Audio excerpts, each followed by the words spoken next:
કે અધૂરું સાંભળેલું કોઈ દી સત્ય ન માનવું. ત્રીજી વાત, આપણે દશરથ રાજાના દીકરા તો નથી ને, આપણે ભગવાન રામના ભાઈ તો નથી ને, આપણે કૌશલ્યાના દીકરા તો નથી ને, લક્ષ્મણ તો ઈ હતા.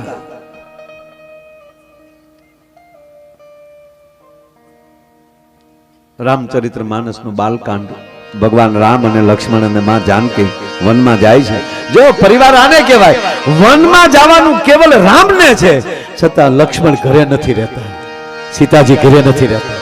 નગર બે દીકરીઓ કોલેજ પૂરી કરીને કોલેજની બહાર વાતો કરતી જતી હતી. એ કે બેન તે એકચ્યુઅલી રામાયણ વાંચી કે મેં 2 વાર વાંચી, મારે શું છે કે ગ્રેજ્યુએશન પૂરું થાય ને પછી મારે PhD કરવાનું છે રામાયણ ઉપર, એટલે મેં 2 વાર વાંચી. તે વાંચી તક મેં 1 વાર વાંચી. કેવું લાગ્યું તને? તક મને જામ્યું નહીં. બોલ. તક કેમ? એ કે મને ન જામ્યું. બોલ. રામાયણમાં મજા ન, સીતાજી અભણ હશે. બોલ. નગર વનવાસ રામને હતો તો ખોટું સાથે શું કામ હેડ્યું જવું જોવે? હું આવું તો જવું જ નહીં. પણ તું ક્યાં જનકનું સોરું છો? તારે હાટું થોડો સંયમવર કરવાનું હોય, તારું તો ધ્યાન રાખવાનું હોય. તવળી વળી બીજી એ કે અભણ છે, નકર રામ ગયા તો આપે જવાય જ નહીં. હું હોય તો જવા જ નહીં. તો બીજી કે હું હોઉં તો વય જ જાવ. તા કેમ? તા કે ઘરમાં 3 સાસુ એને કરતા તો જંગલમાં સારું. લે આ હાટું રામાયણ લખી સાહેબ. ગજબ છે અમુક મારા હમો.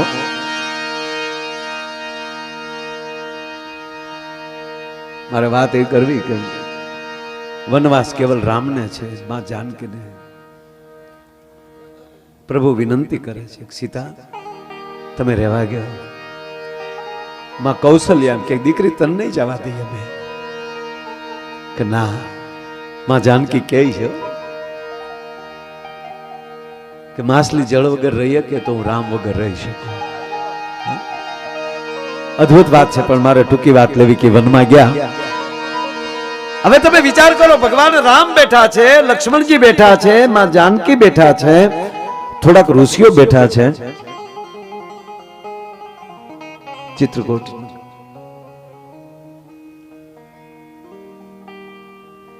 ભગવાન રામ બેઠા છે, એમાં ભીલના સંતાનો દોડતા દોડતા આવે છે. સાંભળજો વનવાસી ભાઈઓ, દોડતા દોડતા આવે છે. પ્રભુ પ્રભુ અયોધ્યાથી ભરત અને શત્રુઘ્ન સેના લઈને આવે. હવે સાંભળજો, અયોધ્યાથી ભરત અને શત્રુઘ્ન સેના લઈને આવે છે. જો રામ કઈ બોલ્યા નથી. રામાયણના 227 દુહા થયા, બાલકાંડના દુહા. ઘરે એક વિનંતી કરીને એટલું કહું બાપ, કે પરિવારમાં રજા હોય ને તો મહિને 1 વાર, આમ તો દર રજાએ પણ મહિને 1 વાર, 2 મહિને 1 વાર આ ભરત મિલાપનો પ્રસંગ વાંચી લેજો. ખાલી 1.5 કલાક થાય અને પ્રસંગ વાંચતા ઘરના દીકરી દીકરા ભણેલા હોય એ વાંચે, આખો પરિવાર બેસે અને ભરત મિલાપનો પ્રસંગ 1 વાર બેહીને વાંચી લ્યો ને તો હું ભરોસાથી કહું કે તમે વ્યવસ્થાના ભાગે જુદા જુદા રહી શકો, દિલથી કોઈ દી જુદા ન રહી શકો. સાહેબ, એ આપણી રામકથા છે. એનો એક નાનો એવા તમને જે 1.5 કલાક થાય એ મારે 1.5 મિનિટમાં તમને મારે વાત કરવી છે. લેવાઈ ગયો છે પ્રસંગ, એટલે 2 મિનિટ બેસીને સાંભળજો આવી વાતો. સાહેબ, અમે તો પ્રોગ્રામ પૂરા કરીને સવાર સુધી જાગીએ છીએ. સાહેબ, હું કામ અમુક વાતો ન કહેવાની હોય ને એ પાછા બેઠા બેઠા કહી દઈએ છીએ મિત્રો સાથે બેઠા બેઠા. ઘણા ફરિયાદ કરે કે તમે બહુ જાગો છો. મને ડોક્ટરે કીધું છેલ્લે મારે જ્યાં તકલીફ પડી મને કે ભાઈ તમે ઉજાગરા બંધ કરી ગયો, તીખું તળેલું ન ખાતા, બહુ બોલતા નહીં. મેં કીધું એક બીજું જ આપી ગયો ને એટલે વાત પૂરી થાય. સાહેબ, હા, ઉજાગરા બંધ થાય, બોલવાનું બંધ થાય તો માયાનું મૃત્યુ જ થયું ને. એમાં બે ફેર શું પડવાનો ભલામણ એમાં? હે ના, તમને ઈશ્વરે જે કામ આપ્યું છે એ કરતા કરતા નીકળી જાઓ. તમે ચેન્જ ન થાવ, તમે ભય ન રાખો.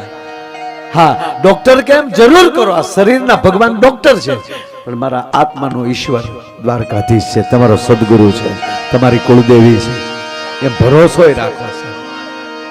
મારા ઘરના એક દી રડવા મળ્યા કે તમે બંધ કરી ગયો ને બધું, હું કામ જાઉં? મેં ત્યારે એને ટૂંકું જ કીધું, કેમ ભરોસો નથી? હવે તમારી કુળદેવી ઉપર ભરોસો હોવો જોઈએ, તમારા ઈષ્ટદેવ તમારા સદગુરુ ઉપર ભરોસો હોવો જોઈએ. પછી તો માળા લઈને બેસી જાવ, વાત પૂરી થઈ જાય. ટૂંકમાં એ વાત ટૂંકી લઉં કે આજ એક 1.5 કલાકનો પ્રસંગ એ પણ આર્યમ આવી ગુરુકુળના એક લોકાર્પણ એના ઉદ્ઘાટન નિમિત્તે ભેગા થયા છે. ભગવાન રામ, લક્ષ્મણ અને જાનકી બેઠા છે, ઋષિઓ બેઠા છે, ધર્મની ચર્ચા ચાલે છે. એમાં ભીલના દીકરાઓ દોડીને આવીને કીધું, પ્રભુ માફ કરજો, અયોધ્યાથી ભરત અને શત્રુઘ્ન સેના લઈને આવે છે. પ્રભુ રામ બોલ્યા નહીં, પણ આમ જોયું આશ્ચર્યથી.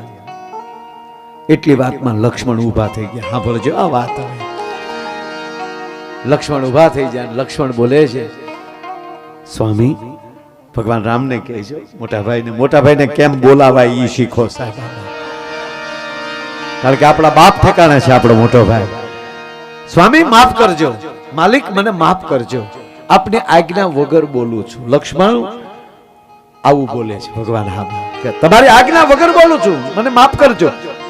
અને પછી શું બોલ્યા લક્ષ્મણ ખબર? શું સમજે છે કઈ કઈ નો દીકરો? આપ અહીંયા જંગલમાં એકલા છો. બેનો સાંભળજો આ વાતને. આપ જંગલમાં એકલા છો, 14 વર્ષ પછી પાછા તમે ગાદીએ ન બેસી શકો, એટલે તમને એકલા સમજીને અહીં આવ્યો છે સેના લઈને. એને અવિશળ ગાદી જોતી છે, એને ખબર નથી સાથે કોણ છે. ધીરે ધીરે થતા વીરસ મળ્યો આવવાન તપેલ ત્રાંબા જેવી લક્ષ્મણજીની આંખો મળે તાવા. એટલું નહીં, જટા બાંધી લીધી, પાથો બાંધી લીધો, હાથમાં ધનુષ લઈ લીધું, કમર કસી લીધી. અને પ્રભુ રામને કહે છે, પ્રભુ એ તમારું પદને જીરવી ન શક્યો કઈ કઈ નો દીકરો. પછી તો ભરત કહેતા બંધ થઈ જાય છો, આપણો દીકરો કઈ કઈ નો દીકરો આપનું સ્થાન જીરવી ન શક્યો. પણ હવે ભલે ભૈયા આવે, આપના ચરણની સોગંદ ખાઈને કહું છું. લક્ષ્મણ કહે છે, હવે આપના શરણની સોગંદ ખાઈને કહું, હું બેયને જીવતા નહીં જવા દઉં. આવું બોલે છે લક્ષ્મણ સાહેબ.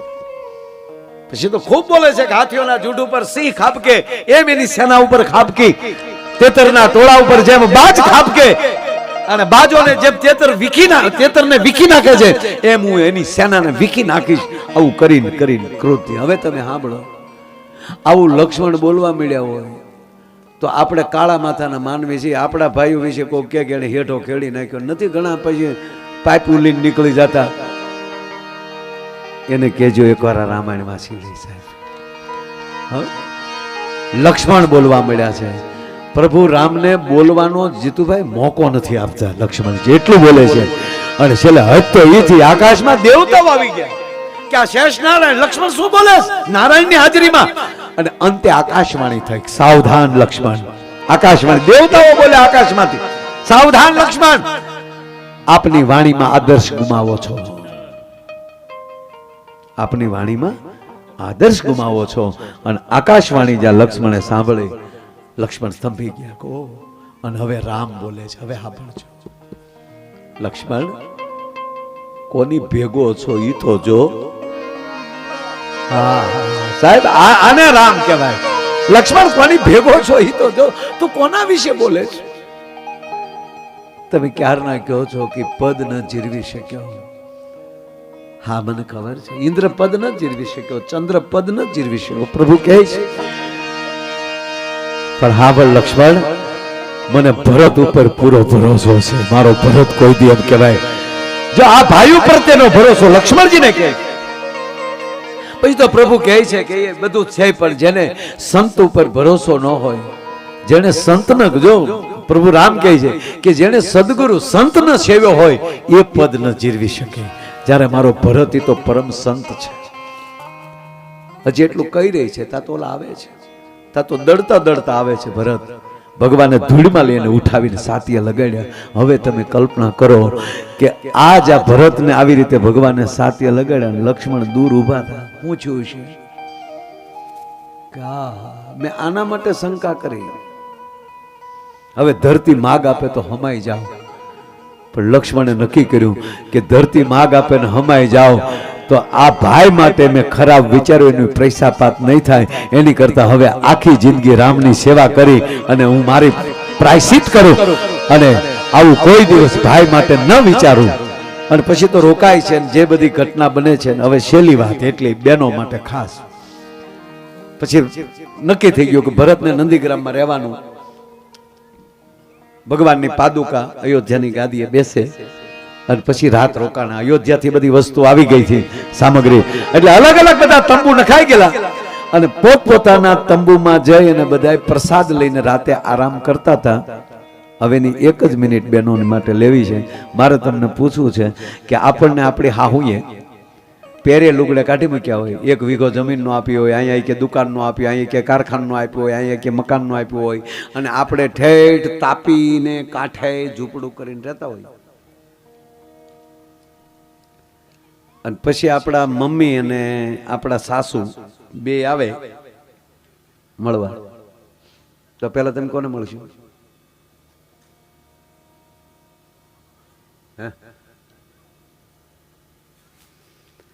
આપણને ઘરમાં ન રાખ્યા હોય, બધું લઈ લીધું હોય અને કીધું કે તમને વનવાસમાં ઉપડો, એટલે વનવાસ એટલે તમે ઘરની બહાર નીકળો, અને આપણે એકલા રહેતા હોય ત્યાં બે માણા,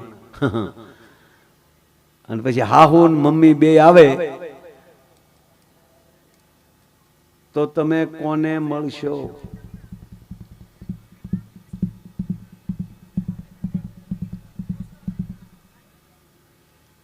આપણી પરિસ્થિતિ એમાં હું તમારી ભેગો છું. આજે પરિસ્થિતિ આપણી એવી થઈ જાય કે આટલોય જવાબ આપવો હોય ને તો વિચાર કરવો પડે.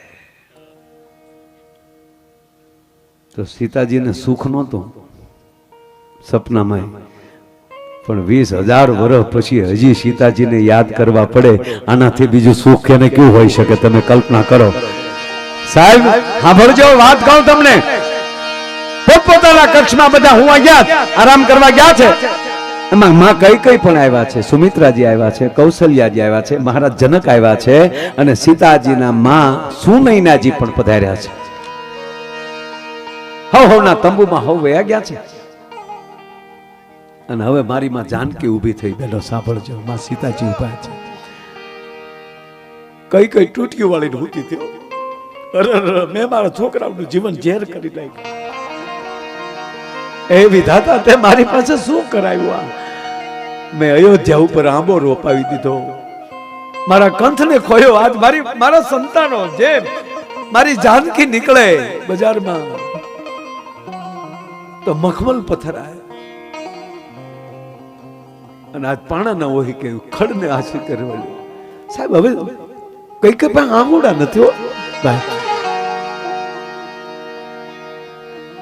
માથા ઉપર ઓઢી તૂટી વાળે કઈ સુતા છે. આજે એના પગ પાસે આવીને પહેલા કોઈ કક્ષમાં સીતાજી ગયા હોય તો કઈ ના કક્ષમાં ગયા, કઈ ના પગ પાસે બેસી અને આમ જ પગ ઉપર હાથ રાખ્યો. માં કોણ? હું છું. પગ લંબાવો ને તારા પગ દબાવી દઉં. સીતાજી કહે છો કઈ સાહેબ આ પાત્રો વાંચીએ ને આંખમાં આહુડાની ધારું થાય કે ધન્ય છે મારી માં જગદંબા જાનકીને. આજે યાદ કરવી પડે એનું પારણા સમર્પણ છે, ક્યાંય ઈર્ષા નથી. માં તમારા પગ લબાવો ને. હું ઓળખું છું માં, તમે મહારાજ દશરથના માનીતા રાણી હતા, અને મારી માં કઈ અયોધ્યાની બજારમાં નીકળે તો જાજમું પથરાય. 8 દાસીઓ માં તારા ઓઢણાનો શેડો પકડીને માં હાલ્યું જાટ્યો. એને બદલે મારી માં કઈ ઠેઠ અયોધ્યાથી હાલીને આવ્યા. તમે થાકી ગયા હશો, લાવો તમારા પગ દબાવી દો. કઈ બેઠા થઈ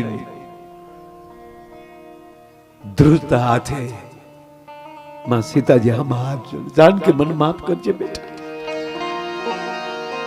મને હક નથી દીકરી, મને માફ કરી દેજે બેટા. સીતાજીને ભેટી ગયા, મને માફ કર દીકરી, મને માફ કર બેટા.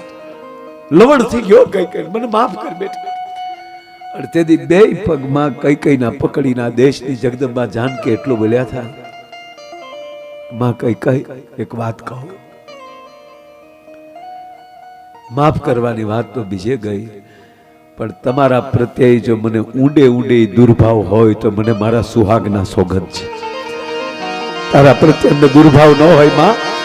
અને બીજી વાત એ કહું માં, તમે જરાય ઓછું ન લાવતા. આ બધી મારા પ્રભુ રામની લીલા છે. એની લીલાના હું તને પાત્રો છીએ. પણ માં હું તું બે ભાગશાળી છીએ કે પ્રભુ રામની લીલાના પાત્ર બનવાનો મને તમને અવસર મળ્યો. માં આપ જરાય ખોટું ન લગાડતા. એટલું કહી નથી કૌશલ્યાના કક્ષમાં જાય છે. પછી એ ઘણી બધી વાત છે, તમે રામાયણ વાંચજો. એમાં કૌશલ્યાના કક્ષમાં જાય છે. માં કૌશલ્યા રાહ જોઈને ઉભા છે. આવ્યા એટલે સીતાજીને ભેટી ગયા. આવ જાનકી, આવ બેટા. બરાબર બધું? હા માં, બધું બરાબર છે. બેટા એક વાત કહું છું, તારા બા બાપુજીને મળી કે નહીં? હવે આપણો વાત હે, તારા બા બાપુજીને મળી ના? અરે મારી દીકરી જા સુનઈ નાજી, મારે તારા માં આવ્યા છે, તારા પિતા મહારાજ જનક આવ્યા છે. જાઓ જાઓ મારો બાપ, જા મળી લે મારો દીકરો. એ જાઓ જાઓ જા મળી લ્યો મારો દીકરો. શબ્દ છૂટવો ત્યાં અવાજ આવે છે, અવધના મહારાણીને પ્રણામ. એ બીજું કોઈ નહોતું, સુનઈ નાજી અને મહારાજ જનક હતા. માં મેં અહીંયા ઉભા છે. અરે મહારાજ હું બસ જો કહી જ રહી છું કે જા બેટા, તમને મળવા આવે છે, દીકરી આવે છે તમને મળવા માટે. ત્યારે જનક રાજા શું બોલ્યા ખબર? માં માફ કરજો. જે પરિવારની આવી પરિસ્થિતિ થાય એવી વખતે દીકરીના માવતરે દીકરીને એકાંતમાં ન મળવું જોઈએ. અમારા ન મળાય ત્યારે તો સુનૈનાજીને કૌશલ્યા ભેટી ગયા. સુનૈનાજી મને માફ કરજો, જનકપુરને માફ, સોરી અયોધ્યાને માફ કરજો. તમારી દીકરીને અમે હાચવી ન ક્યાં, તમારી દીકરીને અમે વનમાં વળાવી. ત્યારે મહારાજ જનક કહે છે, માં અમને માફ કરજો, જનકપુરને માફ કરજો. કે કેમ? તમને કેમ માફ કરવા? તાક આજ અમે મારી જાનકીને જોઈને એટલે એમનું લાગ્યું કે અમારે કરિયાવરમાં થોડી ખામી રહી ગઈ લાગે. હે, કરિયાવરમાં ખામી રહી ગઈ લાગે, એવું લાગે અમને. અરે હોય, તમારા 4 દીકરીઓ, મારા 4 દીકરા, અને તમે આખું જનકપુર ખાલી કરી નાખ્યું હતું. કરિયાવરમાં ક્યાંથી ખામી હોય? અયોધ્યાએ નહોતું જોયું એવી વસ્તુ તમને અમને જોવા મળી. કે ના માં, મને એવું લાગે છે કે કાંઈક અમારી ખામી છે. અમને આવી ખબર નહોતી કે જાનકીને વનમાં જવાનું હશે. અને આજે જે મારી દીકરી ઉપર મેં વલ્કન જોયા, આવી મને અગાઉ ખબર હોત ને તો કરિયાવરમાં જ વલ્કન આપત, જેથી કરી અને ઈએ અયોધ્યાના ન પહેરવા પડત, એ જનકપુરના પહેરીને જાત. મારો કહેવાનો અર્થ, જ્યાં ત્યાગ હોય, જ્યાં સમર્પણ હોય, અને ત્યાગ અને સમર્પણ જ્યાં થઈ જાય છે, ત્યાં ધર્મ પછી કોઈ દિવસ એમ કહેવાય કે ધ્રુજતો નથી. આજ ગામડે ગામડે એક વાત થાય, સાંભળી લો કે 2024માં એ જ પ્રભુ રામનું મંદિર અયોધ્યા બનતું હોય. બે સંસ્કારને લગોલગ જો કોઈ હકારતું હોય તો મારો કહેવાનો અર્થ એ જ આપણો એક સનાતન ધર્મ છે. અને એ સનાતન ધર્મના કઈક અલગ અલગ પાસાઓ છે, એમાંનું કાંઈકનું કાંઈક આપણે પાસું બનીએ. એનું મુખ્ય પાસું હોય તો માં અને શિક્ષણ છે. મૂળ વાત જ્યાં મૂકી હતી ત્યાં કહું, માં અને શિક્ષણ છે. અને એ પ્રથમ શિક્ષક એ માં છે, અને પછી એનું માસ્તર છે. અને એવી જ્યારે આવી સરસ મજાની સ્કૂલનું ઋણ લોકાર્પણ છે, ત્યારે શેલી કરી એ વિજનની નહૈયામાં પોડંતા પોડંતા પીધો કસુબીનો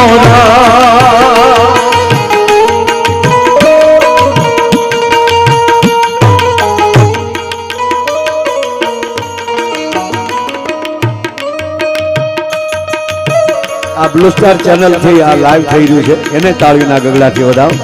અને સરસ મજાના માઇક છે આપણા શિવ શક્તિ સાઉન્ડ, એમને પણ આપણે તાળીના ગગડાથી વધાવ. આ બધાનો પરિચય દેવાનો એટલે